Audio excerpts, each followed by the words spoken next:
All right, folks, it's Sunday. Happy Sunday, which means it's weekend market update time, which means I'm here to present uh, a few high time frame charts that illustrate where I think we're going. Where I'm starting today is credit spreads versus Bitcoin. Credit spreads on the top, Bitcoin at the bottom. I'll get into why in a second. Then we're going to go back to Bitcoin high time frame because, as always, my bias. Bitcoin is the most bullish asset in the world, but technically speaking, the chart is also aligned with that viewpoint. Has been for a while for me. None of this stuff is fact. I'm not a financial advisor.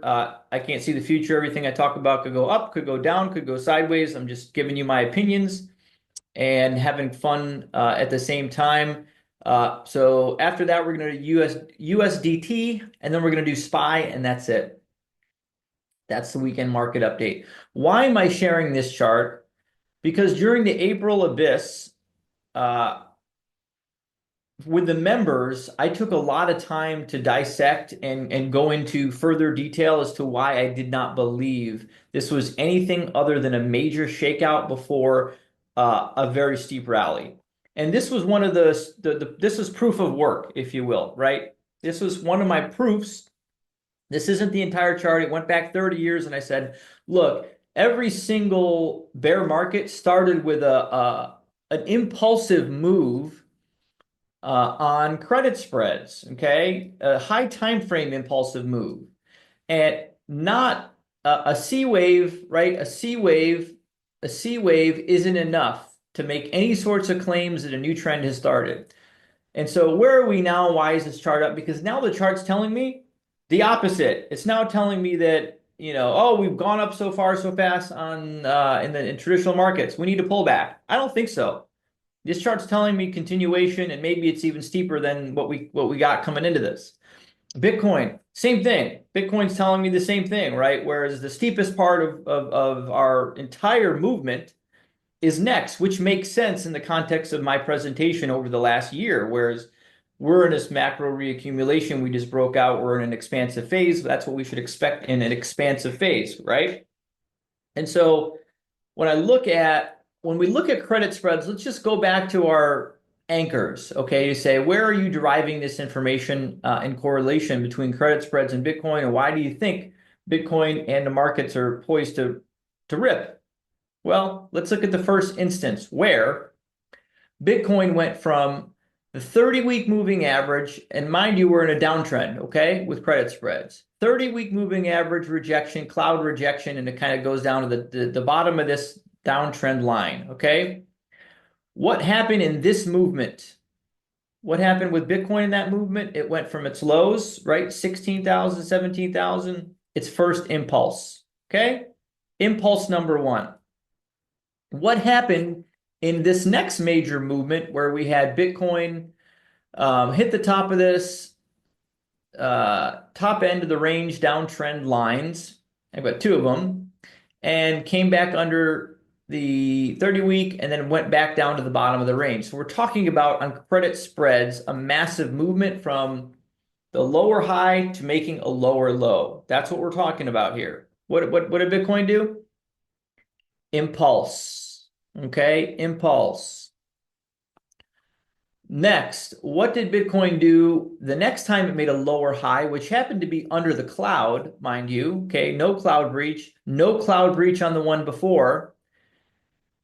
What did it do? I've got it highlighted here. Impulse. Okay, one, flat correction, two, three, four, one, two, minor one, two, and what I'm calling this extended fib. Where are we now? We had this major C wave, which I claimed was manipulation, right? A manipulated move. And why do I say that? Manipulated move. Because all the news was telling us. The news was selling us, right? I'm not going to go through all the reasons. We were being sold. This was going to happen. That's what's going to happen. This is the implication. That's the implication.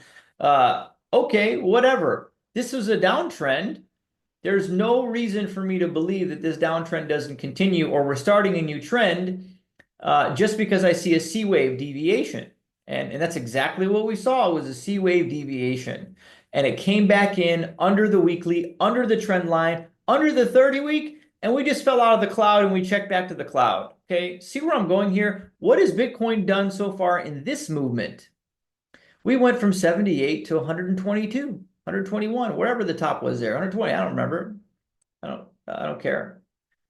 So the point is now, where are we left with? We're left with a lower low ahead of us, in my opinion. We have yet to form a true lower low in the context of a downtrend that started in 2022. And should we be surprised, right? This massive bull market, this massive reaccumulation, this all in terms of credit spreads has been in a downtrend since 2022. And here we are under the 30-week, we're under the cloud after a deviation of the range, a manipulated move with a lower low yet to be made. And that's what I think, that's the thesis for steepest that we've ever seen. Okay, that's done. That's done. We're done with that analysis. And that's the proof of the work. Next is Bitcoin. High time frame. There's nothing to update really from last week's chart. I said what's going on here is shaping up to be the biggest move we've seen, and I just showed you why I think that is with using credit spreads as the analogy and comparing impulsive phases to downtrends and creating that lower low. That's on deck. What's on deck on the other side of that on the Bitcoin chart? We've got power in this move expressed making lower highs.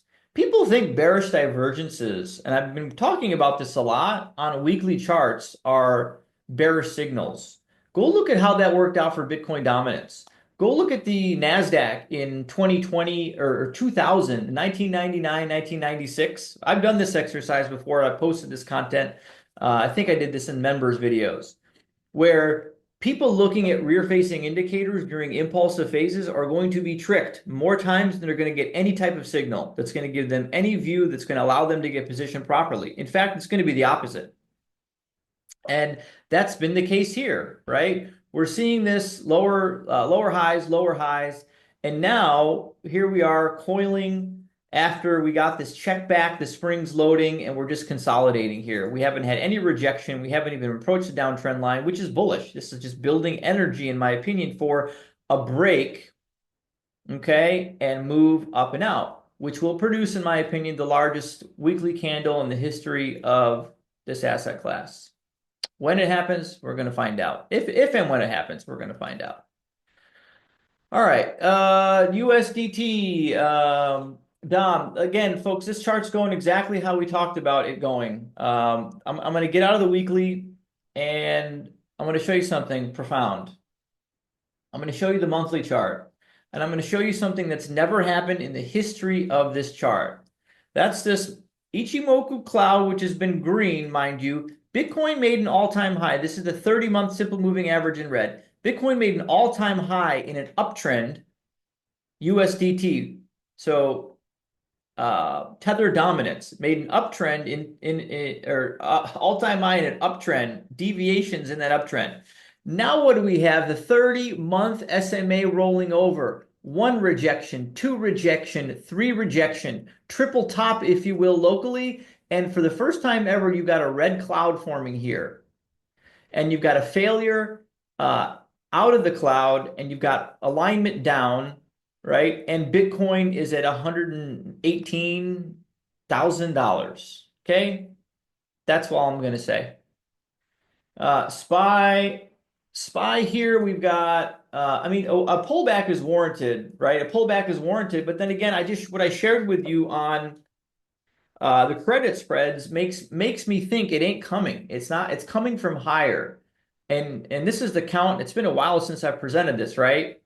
And so going back to here, we called this move from here to here. We did not call this move coming all the way down here. Oh, absolutely not. I believe I said this demand zone was in play. If we got some overlapping on the weekly or the daily chart here into a V wave, which we got, and this thing just blew past it, right? Point being is when that happened, I was saying V-shaped recovery. This has spring pulling the spring, pulling the slingshot written all over it. We use fear and greed. We talked about that extensively. And anyway, we got 1, 2, okay, 1, 2, and then we got 1, 2, 3, 4, 5 wave move into a 3. A, B, another move down to 613 on SPY or 615 or 617 still makes this incredibly bullish for a move up to 650 to 680, 690 into the fall, into the late summer, into September. Or it just keeps going. Or this is the steep phase where, and I've seen this happen too, right? Where you got everyone drawing those cute little rising wedges, right? Oh yeah, there's a lot of alpha in drawing rising wedges. Um, Rising wedges in an early impulsive phase. Where do I draw this rising wedge? Uh, I don't even know. Is that the rising wedge? I don't know. I see them, right, and it's like, oh, this thing's got to right come out. Well, no, no, no, no, no, no, no, no. In early stage impulses, these things can just do that, and these can be the early stair step prior to a parabolic blow off as well. There's nothing that tells you which is going to be, and so. Whatever. Rising wedge doesn't mean a damn thing to me here. What means the most to me is what this did to a lot of participants, and the fact that these dips, as we get higher and higher, get shallower and shallower. And I know there's some breath things out there that people are talking about, but we don't do that here. So anyway, lowest case downside 2.5 is the way I'm thinking and looking. And then the highest case, 10% move coming next out of that. So folks, I hope you enjoyed this video. Have a great rest of your weekend. Take care.